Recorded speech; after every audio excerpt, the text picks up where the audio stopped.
Hello friends, आप सभी का स्वागत है आज की इस वीडियो क्लास में। और आज की इस वीडियो क्लास में हम लोग पढ़ने वाले हैं कला एवं संस्कृति को।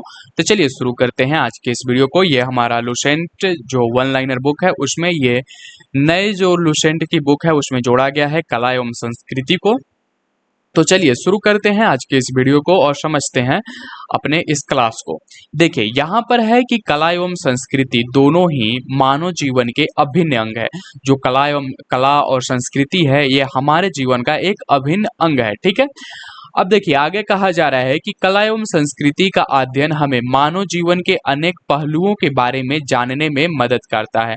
यानी कि कला और संस्कृति के बारे में हम जब पढ़ते हैं समझते हैं तो हम मानव जीवन के बहुत सारे पहलुओं को बहुत सारे भागों को समझते हैं। मतलब मानव जीवन की जो कई तरह के पहलू हैं उनको समझने में हमें कला एवं संस्कृति से मदद मिलती है। ठीक है, चलिए आगे देखेंगे। यहाँ पर हमें अब पढ़ना है प्रमुख भारतीय नृत्य विधाएं। ठीक है, भारत की प्रमुख जो नृत्य विधाएं हैं उनके बारे में हमें पढ़ना है। सबसे पहले यहाँ पर देखिए बताया गया है कि नृत्य का पहला औपचारिक उल्लेख है भरत मुनि की प्रसिद्ध कृति नाट्य शास्त्र में है। ठीक है, यानी कि जो भारत का जो भरत मुनि है, ठीक है सॉरी, जो भरत मुनि है उनके एक कृति उनका एक रचना है जिसका नाम है नाट्य शास्त्र। ठीक है, नाट्य शास्त्र में हमें जो है नृत्य का पहला उल्लेख मिलता है। ठीक है, ये 200 ईसा पूर्व से लेकर के 200 ईस्वी के बीच में है। ठीक है, जिसमें भारतीय शास्त्रीय नृत्य के विविध पहलुओं की जानकारी प्राप्त होती है। ये जो नाट्य शास्त्र है जो कि भरत मुनि के द्वारा लिखा गया है जिसमें नृत्य का पहला औपचारिक उल्लेख मिलता है, इसमें भारतीय जो शास्त्रीय नृत्य हैं उनकी विविध पहलुओं की जानकारी प्राप्त होती है। तो यदि आपसे पूछा जाए कि भारतीय शास्त्रीय नृत्य के विविध पहलुओं की जानकारी हमें किस शास्त्र से मिलता है तो वह भरत मुनि के नाट्य शास्त्र जो है उससे हमें मिलता है। ठीक है, भरत मुनि नृत्य को पूर्ण कला की संज्ञा देते हैं। भरत मुनि जो थे वह नृत्य को पूर्ण कला की संज्ञा देते थे। ठीक है, तो पूर्ण कला की संज्ञा जो है भरत मुनि के द्वारा नृत्य को दिया गया है। ठीक है, डांस को दिया गया है जिसमें कला के अन्य सारे रूप संगीत, शिल्पकला, काव्य तथा नाटक सम्मिलित हैं। यानी कि नृत्य में जो है संगीत, शिल्पकला, काव्य तथा नाटक ये सभी चीज सम्मिलित होते हैं। इसीलिए यहाँ पर जो भरत मुनि है जो कि अपने नाट्य शास्त्र में जो नृत्य है नृत्य को पूर्ण कला की संज्ञा देते हैं। ठीक है, नृत्य को वो क्या कहते हैं, पूर्ण कला की संज्ञा उसे प्रदान करते हैं, क्योंकि यहाँ पर जो नृत्य है उसमें रूप, संगीत, शिल्पकला, काव्य तथा नाटक, ठीक है, ये सभी सम्मिलित होते हैं। ठीक है, सृष्टि पालन तथा संहार के प्रतीक शिव के तांडव नृत्य से लेकर पार्वती के नारी सुलभ प्रत्युत्तर तक भारतीय पौराणिक कथाएं नृत्य विधाओं के दृष्टांतों से भरी पड़ी है।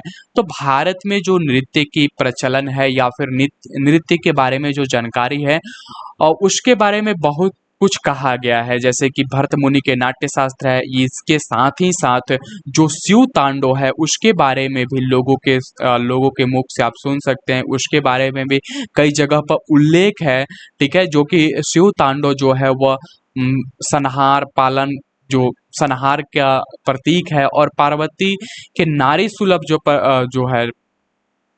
पार्वती हैं उनके द्वारा जो नारी सुलभ प्रत्युत्तर तक जो भारतीय पौराणिक कथाएं होती है, जो पुराने जैसे कि भगवान की जो कथाएं होती है उनमें ये सारे नृत्यों का उल्लेख है, सारे नृत्य विधाओं का उल्लेख है और कई कहानियां इस पर बनी हुई है। ठीक है, तो यहाँ पर हम लोग ये समझने की कोशिश कर रहे हैं कि जो हमारा भारत का शास्त्रीय नृत्य है उसका उल्लेख कई जगहों पर कई माध्यमों से हमें मिलता है, जिसका सबसे औपचारिक जो उल्लेख हमें मिलता है वह भरत मुनि के जो एक कृति है नाट्य शास्त्र उससे हमें प्राप्त होती है। ठीक है, चलिए आगे देखते हैं प्राचीन काल की भीमवेटका। ठीक है, यहाँ पर है कि प्राचीन काल की जो भीमवेटका है जो कि मध्य प्रदेश में है, शैलाश्रय में सामुदायिक नृत्य संबंधी चित्रकारी तथा सिंधु घाटी सभ्यता की खुदाई से प्राप्त कांसे की नृत्यमयी युवती मोहनजोदड़ो से जो कि प्राप्त हुआ था, नृत्य के महत्व को दर्शाता है। तो भारत में जो पुरातात्विक खोज हुए हैं, चाहे वह भीमबेटका हुआ या फिर जो सिंधु घाटी की सभ्यता से हमें जो कांस्य की मूर्ति मिली है नर्तकी की, जिसमें वह डांस करती हुई एक महिला है जो कि मोहनजोदड़ो से प्राप्त हुआ था, ये सारी चीजें इस बात को प्रमाणित करते हैं कि भारत में जो नृत्य है उसका प्रचलन प्राचीन काल से ही रहा है। ठीक है, जो नृत्य है वो यहाँ पर मतलब प्राचीन काल से था, या फिर मानव के जीवन में नृत्य बहुत ही प्राचीन समय से बसा हुआ है। ठीक है, तो जैसे कि प्राचीन काल की जो भीमबेटका की गुफा है, जिसमें लोग जो आदि मानव थे वो क्या करते थे, शैलाश्रय में रहते थे। शैलाश्रय का मतलब गुफा में। ठीक है, तो वहां पर जो गुफा में सामुदायिक रूप में रहते थे, यानी कि उस टाइम में जो आदि मानव थे वो क्या रहते थे, सामुदायिक रूप में रहते थे, एक साथ रहते थे। वहां पर जो नृत्य संबंधित चित्रकारी आपको देखने को मिल जाएगा। और उसी तरह से सिंधु घाटी सभ्यता की जब खुदाई होती है तो वहां पर कांसे की नृत्यमयी युवती, यानी कि कांसे की जो मूर्ति मिली थी नर्तकी की, जो डांस करती हुई एक औरत थी, वो मूर्ति वो प्रतिमा ये दर्शाती है कि मतलब नृत्य का महत्व को दर्शाती है कि भारत में जो नृत्य का प्रचलन है कितना प्राचीन है। ठीक है, चलिए अगर यहाँ पर आप ध्यान रखिएगा कि जो कांसे की मूर्ति हुई थी सिंधु सभ्यता में, वो हमें मोहनजोदड़ो से प्राप्त हुआ था। ठीक है, चलिए आगे देखते हैं। नाट्य शास्त्र के अनुसार भारतीय शास्त्रीय नृत्य के दो आधारभूत स्वरूप हैं। अगर नाट्य शास्त्र के अनुसार हम बात करें, जो भारत मुनि का नाट्य शास्त्र है उसके अनुसार अगर हम यहाँ पर देखें, बात करें, तो जो भारतीय शास्त्रीय नृत्य है उसके दो आधारभूत स्वरूप बताए गए हैं। ठीक है, दो आधारभूत स्वरूप बताए गए हैं, और वो दो आधारभूत स्वरूप क्या है? पहला स्वरूप बताया गया है लास्या और दूसरा बताया गया है तांडव। ठीक है, देखिए लास्या का मतलब है कि इसके लालित भाव, रस तथा अभिनय निरूपित होते हैं। कला का यह रूप नृत्य की नारी की विशेषताओं का प्रतीक है। ठीक है, जो लास्या होती है ये बहुत ही शांत स्वभाव से किया जाता है। ठीक है, एक तरह से ये समझे कि इसको शांत स्वभाव से किया जाता है। ठीक है, तो यहाँ पर लास्या के बारे में बताया गया है कि इसके लालित्य में भाव, रस तथा अभिनय निरूपित होता है। ठीक है, इसमें जो है, तो ठीक है, यहाँ पर जो लास्या है, लास्य ये जो है यह रूप जो है, यह जो लास्या जो नृत्य का एक भाग बताया गया है, ये जो है नारी की विशेषताओं का प्रतीक है। ठीक है, याद रखिएगा ये नारी की विशेषताओं का प्रतीक होता है। ठीक है, उसके बाद यहाँ पर हम लोग देखते हैं दूसरा जो आधारभूत स्वरूप बताया गया भारतीय शास्त्रीय नृत्य का, जो कि नाट्य शास्त्र के अनुसार था, वह था तांडव। ठीक है, तांडव क्या है कि यह नृत्य नर अभिमुखताओं का स्वरूप है तथा इसमें लय एवं गीत पर अधिक बल दिया गया है।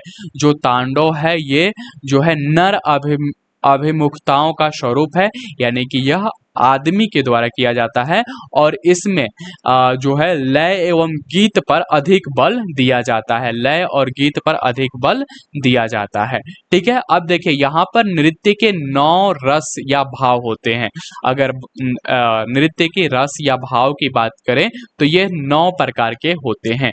जैसे कि प्रेम के लिए जो होता है वह श्रृंगार रस है। देखिए जो भी कहानी जैसे आप सुने होंगे कि श्रृंगार रस के कवि, यानी कि श्रृंगार रस का कवि कहने का मतलब हुआ कि वो प्रेम को लिखेंगे, वो प्रेम पर अपनी कविता, कहानी या रचनाएं लिखेंगे। उसी तरह प्रेम के लिए जो नृत्य होगा वह श्रृंगार रस के अंतर्गत आएगा। ठीक है, या फिर प्रेम के लिए जो गीत भी होगा वो भी श्रृंगार रस के अंतर्गत आएगा। तो प्रेम के लिए जो होगा वह श्रृंगार रस के अंतर्गत आएगा। यहाँ पर 9 रसों का उल्लेख किया गया है। हास्य तथा विनोद नाटक के लिए जो है वह हास्य रस के अंतर्गत आएगा। वहीं क्रोध की अगर बात किया जाएगा तो वह रौद्र रूप में, रौद्र रस या रौद्र भाव में आएगा। उसके बाद दुखांत घटना के लिए करुणा रस में इसको व्यक्त किया जाएगा। दुखांत घटना के लिए करुणा रूप में, वो इसी तरह से शांति या अक्षोभ के लिए जो है शांत रस का यहाँ पर प्रदर्शन किया जाएगा। उसके बाद आश्चर्य के लिए अद्भुत रस का यहाँ पर अद्भुत रस के अंतर्गत आएगा। आश्चर्य के लिए जो होगा अद्भुत रस के अंदर आएगा। घृणा के लिए विभत्स, घृणा के लिए कौन सा रस आएगा? विभत्स रस आएगा। और दहशत के लिए भयानक रस और शूरवीरता के लिए वीर रस। देखिए यहाँ पर जो ये वीर रस है, इसको ध्यान में रखना है। जैसे कि आप सुने होंगे वीर रस के कवि, वीर रस के कवि जो होंगे वह युद्ध के समय जो भी कविताएं लिखे जा रही है, जो गीत लिखे जा रहे हैं, या फिर जो गाने उस तरह का होंगे, या फिर जो डांस उस तरह का होगा, जो इसमें वीरता को प्रदर्शित किया जाएगा, वो क्या होगा?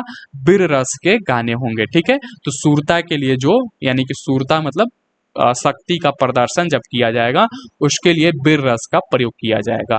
ठीक है, और प्रेम के लिए श्रृंगार रस, और हास्य विनोद के लिए हास्य रस, और क्रोध के लिए रौद्र रस। तो ये ये जो 9 रस हैं, इनको आप ध्यान में रखिएगा।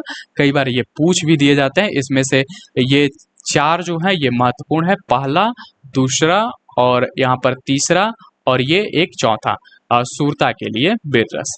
बाकी आप को ध्यान में रख सकते हैं। ठीक है, चलिए। आधारभूत मुद्राएं 108 होती है।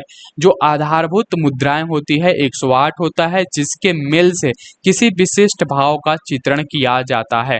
जैसे आप डांस को देखेंगे, चाहे भरतनाट्यम को देखें या कोई भी डांस को देखें, तो उसमें कई तरह के पोज किया जाता है, कई तरह से की आकृति मतलब कई तरह की आकृति बनाई जाती है अपने शरीर से। ठीक है, जिसको मुद्राएं कहते हैं, कई तरह के रूप को धारण किया जाता है। तो ये मूल रूप से 108 होते हैं। आधार मतलब इनका आधार मुद्राएं कितनी है? 108 है।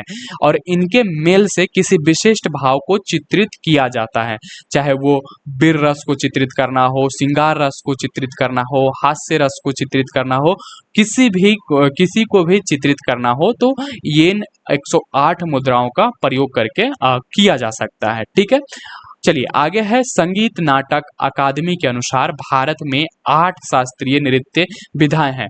पहला है भरतनाट्यम, दूसरा है कथकली, तीसरा है मोहिनीअट्टम, चौथा है कुचिपुड़ी, पांचवा है ओडिसी, छठा है मणिपुरी, सातवां है कथक, और आठवां है सत्रिया। ठीक है, सत्रिया, आठवां है सत्रिया। तो ये जो है संगीत नाटक अकादमी के अनुसार भारत में 8 शास्त्रीय नृत्य विधाएं के बारे में उल्लेख किया गया है। मतलब भारत की जो 8 शास्त्रीय नृत्य हैं, इनको बताया गया है संगीत नाटक अकादमी के अनुसार। किसके द्वारा? संगीत नाटक अकादमी के द्वारा जो है भारत में 8 शास्त्रीय नृत्य का यहाँ पर क्या किया गया? वर्गीकरण किया गया है या बताया गया है। ठीक है, जो कि इस तरह से है। पहला है भरतनाट्यम, दूसरा है कथकली, तीसरा है मोहिनीअट्टम, चौथा है कुचिपुड़ी, पांचवा है ओडिसी, छठा है मणिपुरी, सातवां है कथक, और आठवां है सत्रिया। ठीक है, तो ये 8 जो शास्त्रीय नृत्य हैं, इनके बारे में हम आने वाले वीडियो में एक एक शास्त्रीय नृत्य को एक वीडियो में कंप्लीट करेंगे और विस्तार से जानेंगे। ठीक है, तो मिलते हैं नेक्स्ट वीडियो में, जिसमें हम लोग बात करेंगे भारतनाट्यम के बारे में।